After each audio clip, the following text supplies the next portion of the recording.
There used to be an old seal carcass on the other side of this wall, but over time graffiti took its place over it and pretty much killed the work.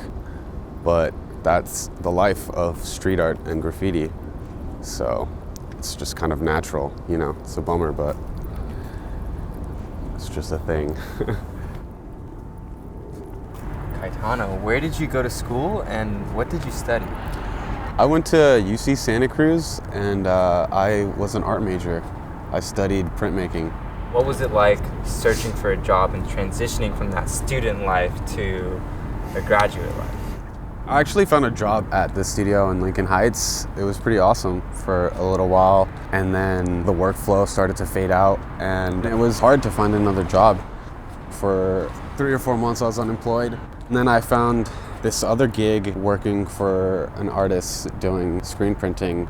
He would design the artwork and I would essentially make it into a screen print. So I'd like mix the color, expose the screens, and do everything else, you know. How did you make the transition from being art focused into deciding to get interested in investing? In my senior year of school, I was involved in an accident. I got a settlement from the accident.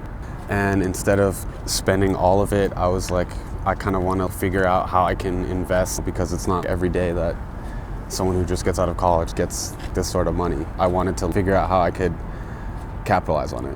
What were some of the avenues that you went down to collect some info? First off, I think I talked to my parents. I talked to people I saw as successful, asked them about what investing experience they may have or any tips that they can give me. I also just went to Barnes & Noble, to the Fine section, and just sat there for a day and looked through books, figuring out which ones I wanted to get. I ended up buying a couple books and just reading about investing.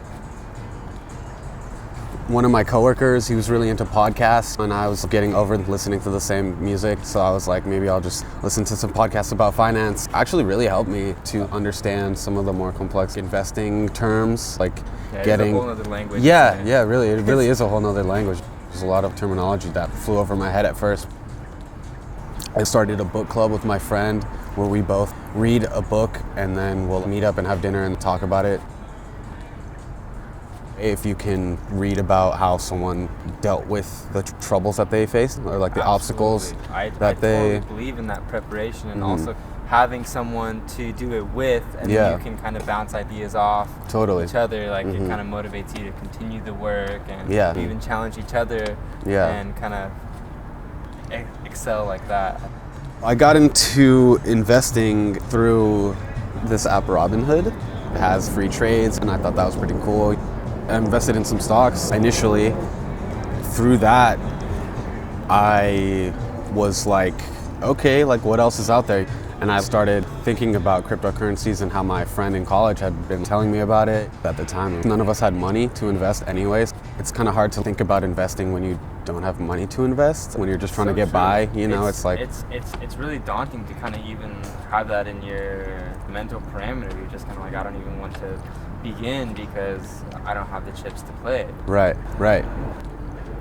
This past year or so, my friend, I hit him up because I was like, what's up with this stuff? How do I get involved? And he sent me Bitcoin's white paper, which is essentially like the mission statement for Bitcoin. Some of the projects I think are really cool. They're trying to disrupt the financial systems. I don't think the way that the banks handle money is necessarily in the best interest of the people. So I think this is more of like a social revolution than a financial revolution. What they're trying to achieve is far more important than what the coin is worth. But I also see it through that lens, and I see it through the lens that I'm also like a heartless investor. What kind of gains did you see by investing in cryptocurrency? I basically like tripled my money essentially, but it wasn't like that for everyone, especially in the last couple of months. I was lucky to have gotten in when I did. There's a lot surrounding cryptocurrency that isn't about cryptocurrency. The psychology of investing in cryptocurrency. There's a lot of fear of missing out because the markets are open 24 hours because it's a global exchange. My friend turned me on to the right things, and then I independently figured all of this stuff out through YouTube and Reddit and podcasts and stuff. Do you have any podcasts that you recommend? There's one that I listen to. His name's Carter Thomas. He does Coin Mastery. He does a daily talk about cryptocurrencies. I personally would set up criteria if you're trying to get into cryptocurrency.